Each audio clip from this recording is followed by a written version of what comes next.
आज गणेशचतुर्थीच्या निमित्ताने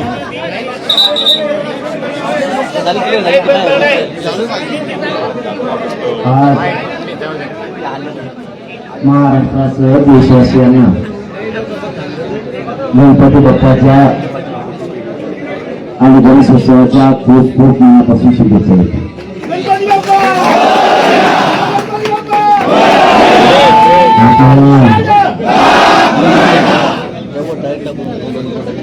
आपल्या न्यायासाठी मुंबईला सगळ्याला शांतता द्यायची.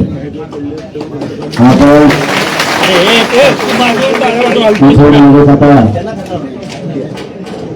संपली. आपण सगळेजण मुंबईच्या दिशेने लगेच निघणार आहे. थांबायचं नाही. शेवटी आपल्यासाठी आपल्याला आपल्या मित्रांचा न्याय सुद्धा खूप महत्वाचा. त्यामुळं आपण आझाद मैदानावरती आमरण उपोषण जे कायद्याच्या नियमात लोकशाहीचं सगळ्या नियमाचं पालन करून आमरण उपोषण हे 29 ऑगस्ट रोजी सकाळी 10 वाजता आझाद मैदानावर सुरू होणार. आपण सगळ्यांनी समाजाची मान खाली होईल असं एकाने वागायचं नाही. आपल्याला हुसकावण्याचा प्रयत्न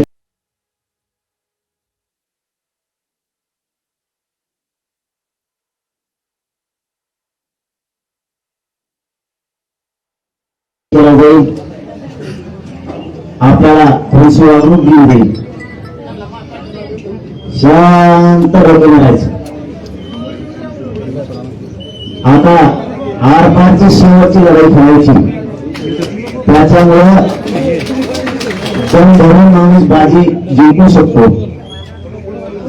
जो कोण संयमानं राहील, ज्याच्यामध्ये डाव टाकायचा दम आहे, ज्याच्यात संयमपणे, ज्याच्यात आक्रमकतापणे, ज्याच्यात छत्रपती शिवरायांचे विचार पण आहे, तो माणूस 100% यशस्वी होतो. म्हणून सगळ्या डावांचा उपयोग करा. काही गडबड करू नका. जितके दिवस लागतील तितके, पण संयम दळून द्यायचा नाही. अशी लढाई मराठ्यांनी सगळ्यांनी लक्षात ठेवा. दिसत नसलं, आवाज येत नसला तर शांत चित्ताने ऐका. अशी लढाई जगाच्या पाठीवर कधी झाली नसेल. इतक्या डोक्यानं ही लढाई जिंकायची आणि कितीही दिवस लागले तरी हा शांततेचा संघर्ष सुरू ठेवायचा. देवदेवतांच्या नावाखाली आपल्याला विनाकारण आपली अडवणूक केली जाते. विनाकारण आपल्याला त्रास दिला जातो. आम्ही हिंदू असून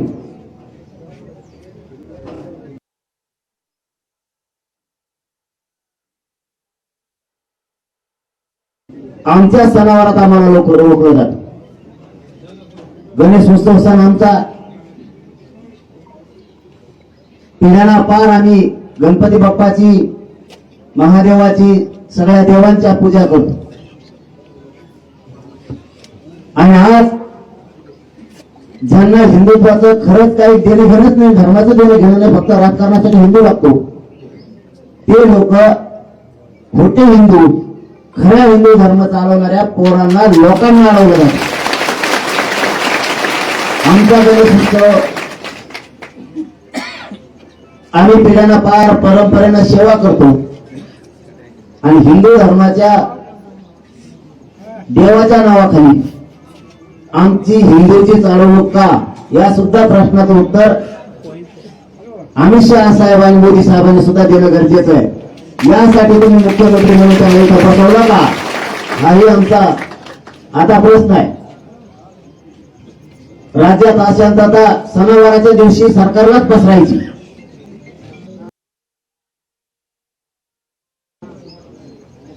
सरकारला सणावाराच्या दिवशी आमचे हिंदूंचे सण आणि आमच्या सणावाराच्या दिवशी मोदी साहेबांनी शहासाहेब तुमच्या सरकारमधले मुख्यमंत्री जाणून बुजून आम्ही शांततेत येत असतानाही हिंदूला त्रास का दिला जातो याच्यासाठी तुम्ही बसवलं का? तुमच्याकडून हिंदू सणाच्या दिवशी हिंदूला अडवलं, मग हिंदू विरोधी नेमके कोण? आम्ही काय त्याचं जमिनी करायला आलोत का? आम्ही काय धिंगाण करायला आलोत का? मग आम्हाला हिंदूला अडवण्याचा हट्ट का? तुम्हीच सरकार म्हणून हिंदू विरोधी काम कशामुळे करता याचं सुद्धा उत्तर आता आम्हाला लागणार. आम्ही शांततेत येतोय, आमचा गणेश उत्सव आहे, आमचा देव आहे, आम्हाला कळतं आमच्या सणावारात, धर्माच्या सणावारात अडचणी नाही आल्या पाहिजे, अडथळे नाही झाले पाहिजे, आम्हाला कळतं. आमच्या सणावाराला गणेश उत्सवाला गालबोट लागल असं आम्ही जिंदगीत बी पाऊल उचलू शकत नाही, कधी मेलं तरी पण आम्ही पाऊल उचलू शकत नाही. मग इतके शांततेत येणारे लोक मराठ्यांचे आंदोलन करतात तरी जाणून बुजून अडवलं जातं, याच्यापेक्षा काय शांतता पाहिजे तुम्हाला? आणि पुन्हा चूक झाकवायची सरकारला, विशेष करून देवेंद्र फडणवीस साहेबाला त्यांची चूक झाकवायची म्हणून देवदेवतांना पुढे केलं जात आहे. कारण त्यांना सांगून 4 महिने झाले, त्यांना फोन करून सांगितलं, त्याला आता 2 महिने झाले, मग तुम्हाला त्यावेळेस कळत नाही. आणि आता देवदेवतांना पुढे घालायचं, त्यांचे आरोग्य गोरगरीब मराठ्यावर अन्याय करायचा, ती कदापि आम्ही सहन करणार नाही. आता परवानगीचे अर्ज करायचे सांगितले आहेत मान्य न्यायालयानं, आपण ते करतोय, त्याच्यामुळे अडचण असण्याचं कारण नाही. मान्य न्यायालयाने पुढेही तसा नकार दिला नाही, त्यांनी नवीन कायदा काढलाय काहीतरी 1-2-4 दिवसात. अचानक त्याची तारीख मला वाटतं 26 का 27 ऑगस्ट काहीतरी, 27 ऑगस्ट त्या दिवशी एक नवीनच कायदा आणला. आणि त्या कायद्याअंतर्गत जागा कुठेच नाही त्यांना बोलायला आपल्याला, कारण लेखी निवेदन सगळ्या ऑफिसला आपण सादर केलेले रितसर. त्याच्यामुळे त्यांना आपल्याला परवानगीला, शांततेच्या आमरण उपोषणाला कायद्याचे सगळे नियम पाळून आपण करणार आहेत, त्याच्यामुळे त्यांना कुठंच अडवता येत नाही. मग त्यांनी अचानक एक कायदा आणला, 2025चा काहीतरी कायदा आहे, आणि त्या कधीच दिली नाही. आमच्या वकिलाला माहित नाही, तुमचा नवीन कायदा आलेला आम्हाला माहित नाही. मग तुमचं प्रशासनाचं सरकारचं काम होतं त्यावेळेस, आम्हाला दिले जायच्या टायमाला सांगते की अमुक अमुक याचिका दाखल केली, याचिका बी कालच केली, निकाल कालच आला. आम्हाला पण सांगायचं, आम्ही न्यायालयाचा सन्मान करतो, आमची बाजू आम्ही मांडली असती.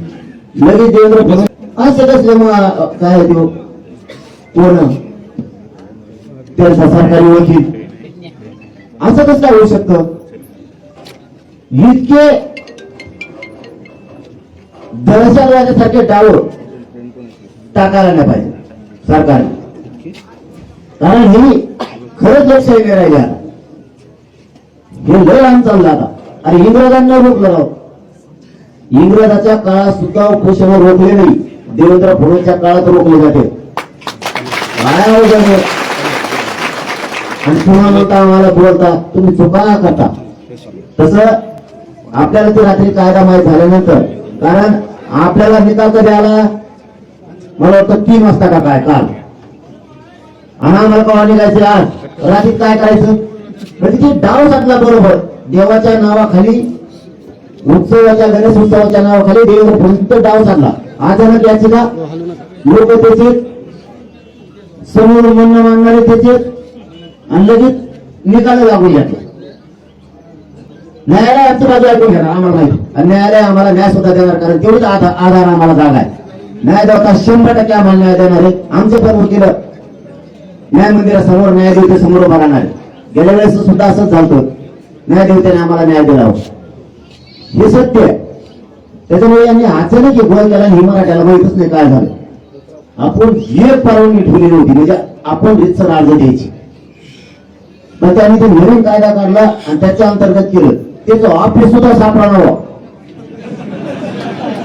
त्या नवीन कायद्याचं जे काय असेल ना ते डिपार्टमेंटच पुढे मिळालं लागला. जवळपास रात्री 12-1 वाजला होते सापडायला. जेवढा मोठा कायदा बनला त्याचं काहीतरी सांगायचं, याच्याकडे जा त्याच्याकडे जा किंवा कुठे नुसते त्याला अर्ज सादर करा. त्याला कोणाला तुकारामला करतो का, एकनाथला करतो का, करतो कोणाला? त्याला काहीच नाही, हे खोटं नाही. मग ते रात्री 1-2 वाजता सापडलं. ही सत्य परिस्थिती. कारण मान्य न्यायालयाने सांगितलं तुम्ही तिथं अर्ज करा आणि परवानगी द्यायची का नाही. बघा लक्षात ठेवा, मराठी परवानगी द्यायची का नाही सरकार ठरवणार. म्हणजे देवेंद्र फडणवीस पुन्हा तिथं सांगलं. आता कळलं ना मला देवेंद्र फडणवीस मराठी विरोधी आहे का नाही, हिंदू विरोधी आहे का नाही. आता लक्षात येईल. परवानगी नाकारली, आपल्याला परवानगी नाही दिली की समजायचं याच्या आरक्षण द्यायचं जेव्हा आलं की देवाच्या गेला पाहिजे का नाही. आता दूध का दूध पाणी का पाणी सगळं होणार आहे, क्लिअर आहे. कारण मान्य न्यायालयाच्या हातात नाही, न्यायालयाने त्यांना सांगितलं त्या परवानगीबद्दल. मग आता त्या 2025 नवीन कायदा आहे, कालच आला आहे. हुंडलच व्हायचं काम नाही परत. आता आयला म्हणलं पुन्हा म्हणजे घोडे लावले. त्यात आमची खेड्याची गरीबाची भाषा आहे. आता काय करणार त्याला. बरं कायदा कसा बनवला माहिती का. आपली सगळ्यास्वारीची अधिसूचना काढली, आपली सगळ्यास्वारीची अधिसूचना काढली त्यावेळेस हरकती मागितल्या की कायदा बनवलेला हरकती फिरकती मागितल्या का नाही, तर डायरेक्ट ऍक्टिव्ह केला आमच्यासाठी. ही विचार करण्याची गोष्ट आहे. जर 2 दिवसात केला म्हणलं तर हरकती नाही. इतक्या अचानक मग काय तुमच्या पदाधिकारी हरकत घेतल्या करायची. बघा ही लई शोकांची काय राज्याची. पण गणपती बाप्पा आपल्याला आशीर्वाद आहे, छत्रपती शिवरायांचा आपल्याला आशीर्वाद आहे, 33 कोटी देवतांचा सगळ्यांचा आशीर्वाद आहे, सगळ्या संत महंतांचा आशीर्वाद आहे, आपल्याला वारकरी संप्रदायाचा आशीर्वाद आहे. सगळे जाती धर्माचे लोक आपल्या बरोबर आहेत. धनगर बांधवाचे मनाचे पोट्टे आले तिकडच्या कडेला आपल्यासाठी पाठबळ द्यायला, आपल्या सोबत द्यायला. गरीब मुस्लिम बांधव सगळ्या जाती धर्माचे लोक गरीब ओबीसी आपल्या सोबत आहे, सगळेजण सोबत आहेत. फक्त एक महत्वाचा मुद्दा सांगतो, ते मात्र कोणी करू नये. हे बघा परवानगी येत असती जात असती आपण हटत नाही. तुम्ही काल एका मुलानं आपल्या आत्महत्या केली, ते करू नका. देवेंद्र फडणवीस साहेबांना विशेष करून सांगतो किती पोरं मारायचे आणखी. नुसती परवानगी दिली नाही, तुम्ही मराठ्यांना अडवलंय, गॅजेट असून देत नाहीत. मराठा आणि कुणबी एक आहे, 18 लाख पुरावे असून सुद्धा तुम्ही कायदा पारित करीत नाही, GR काढीत नाहीत. म्हणून काल एका पोरानं आमच्या बांधवानं त्या भयानं लातूरमध्ये आत्महत्येचा प्रयत्न केलाय. तुम्ही सर्व मराठ्याचा ढोल देऊ नका. देवेंद्र फडणवीस साहेब तुम्हाला आणखी वेळ गेलेली नाही आणि तुम्हाला मारायचं. मी मुंबईला गेलो, मला मारून टाका तिथं गोळ्या घालून, मी गोळ्या घालायला तयार, घ्यायला तयार, मी बलिदान द्यायला तयार आहे, पण मागा हटायला तयार नाही फडणवीस साहेब. आता बलिदान तुमच्यामुळे गेले, त्याच्या सगळं पाप तुमच्या डोक्यावर देवेंद्र फडणवीस साहेब ध्यानात ठेवतो. आमच्या शेकडो आत्महत्या फक्त तुमच्यामुळे झालेल्या, तुमच्या आडमुठ्या धोरणामुळे झालेल्या. मराठ्यांच्या पोराला माझ्या हात जोडून विनंती, मी आहे, तुम्ही टेन्शन घेऊ नका. तुम्ही आत्महत्या करू नका. तुम्ही आत्महत्या केली काय अर्थ त्या आरक्षणाला. त्याच्यामुळे आजपासून मला कुणीही आत्महत्येचा प्रयत्न केलेला ऐकायला आलं नाही पाहिजे. एकाने सुद्धा तो प्रयत्न करायचा नाही. आपण डाव टाकून रस्ता सर करणार आहे, तेवढं लक्षात ठेवा. मुंबईकडे कूच करणार आहे, फक्त फक्त बघा तुम्ही कसं कसं चाललंय जावं.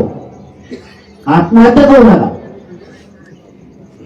शांततेचं आंदोलन कोणीच रोखू शकत नाही, त्याच्यामुळे तुम्ही काळजी करू नका. आणि शांतता कोणी सोडायची नाही. आता जेवढे प्रसंग येणार आहे आज उद्या परवा, मला वाटतं आपले 7-8 टप्पे ठरलेले, त्याप्रमाणे येत जातात.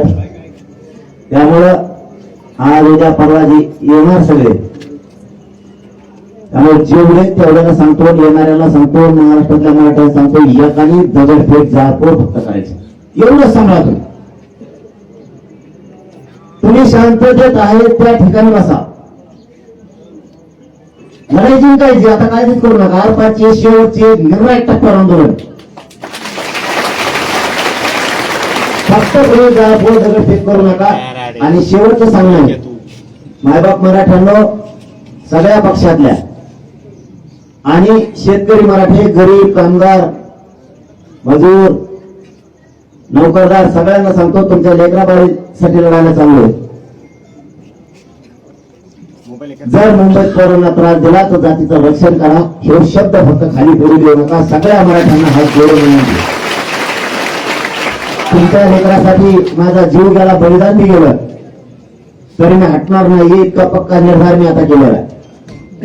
त्यामुळं इथे राहिलेले मराठी, तिकडे आलेले मराठी, सगळ्यांनी एक जीवन राहायचं. आणि प्रत्येकानं शेतात काम करताना, नोकरीवर जाताना, व्यवसायावर जाताना सारखं कानं आणि डोळे हे मुंबईकडे आमच्या आंदोलनाकडे ठेवायचे. बेसावध कोणी राहायचं नाही, इतक्या सावध भूमिकेत राहायचं. आता ही लढाई विजयाकडे नेऊस तर शेतात असला तरी मुंबईकडे कानं ठेवा, नोकरीला असला, व्यवसायात असला, मजुरीला असला, वाहन चालवत असला तरी लक्ष मिनिटाला म्हणतो मी, घंट्याला नाही, मिनिटाला मुंबईकडून आंदोलनाकडे आणि त्या मुंबईतल्या पोरांकडे लक्ष. समाजाने गावाकडे राहिलेल्या मराठ्यांनी लक्ष ठेवायचं, हे कोणी विसरू नका. पुन्हा एकदा या राज्यातल्या सगळ्या सरपंच, सदस्य, जिल्हा परिषदचे, पंचायत समितीचे सदस्य, सभापती, उपसभापती, माजी सभापती, माजी सरपंच, नगरसेवक, महापौर, नगराध्यक्ष, माजी नगराध्यक्ष, सगळ्या पक्षाचे जिल्हा प्रमुख, जिल्हा अध्यक्ष, तालुका अध्यक्ष, शहर अध्यक्ष, सगळ्या पक्षाचे आमदार, खासदार, मंत्री, माजी खासदार, माजी आमदार, माजी मंत्री, या सगळ्या बांधवांना विनंती आहे, आता मात्र तुमच्यावरती वेळ आली जातीच्या पाठीमागे उभा राहून जातीचं रक्षण करायची. आता जात सांगा, तुम्हाला जात सांभाळायची, जातीची सेवा करायची संधी आली. अशी संधी पुन्हा नाही. या संधीत जर तुम्ही जातीचं रक्षण नाही केलं, त्याच्या पाठीशी उभा नाही राहिला, मरेपर्यंत हा समाज तुम्हाला कधीच माफ करणार नाही. हे शब्द मी तुम्हाला हात जोडून सांगतो. शेवटी काही झालं, तुम्ही कोणत्याही पक्षात असलात, विरोधात असू किंवा सत्तेत असू, तुम्ही आमचेच, आम्ही तुमचेच, हे लक्षात ठेवा. सगळ्या पक्षातल्या, विरोधातल्या आणि सत्ताधाऱ्यातल्या मराठ्यांना पुन्हा तीच शब्द वापरतो की शेवटी तुम्ही ज्येष्ठ आहेत, मोठे आहेत, समाजाचे मार्गदर्शक आहेत. समाजाचा मेन आधार तुम्ही श्रीमंत मराठी, राजकारणी मराठी. प्रत्येक लेकराला आणि या समाजाच्या जातीला आधाराचा हात द्या. तुम्ही सगळ्यांनी तिरस्कार करायची वेळ नाही. मनात काही मतभेद असते तर ती वेळ नाही. खूप अटीतटीचा सामना आहे, खूप आता अटीतटीचा सामना आहे. त्यामुळं सगळ्या पक्षातल्या मराठ्यांनी, श्रीमंत मराठ्यांनी, राजकारणी मराठ्यांनी समाजाच्या, लेकराच्या आणि समाजाच्या पाठीवरती बळ देणारा हात टाकणं गरजेचं आहे. पाठीवर हात फिरवणं आता गरजेचं आहे, कारण समाजावर संकट घोंगवतोय जाणून बुजून. आता मात्र समाजावर तुम्हाला बारीक लक्ष ठेवावंच लागणार आहे. ही तुम्हाला माझी अंतरवाडीतून महाराष्ट्रातल्या सगळ्या मराठ्यांच्या नेत्याला, श्रीमंत मराठ्यांना हात जोडून विनंती आहे. काना डोळा करू नका.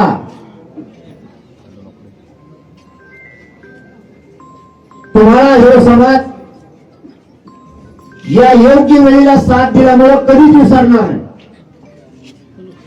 गरीब मराठ्यांवरती अत्याचार अन्याय व्हायला लागला त्यावेळेस जर तुम्ही साथ दिली, हे राज्यातला करोडो मराठा समाज तुमचा उपकार कधीच विसरणार नाही. म्हणून मतभेद मनभेद बाजूला ठेवा, पक्ष बाजूला नका.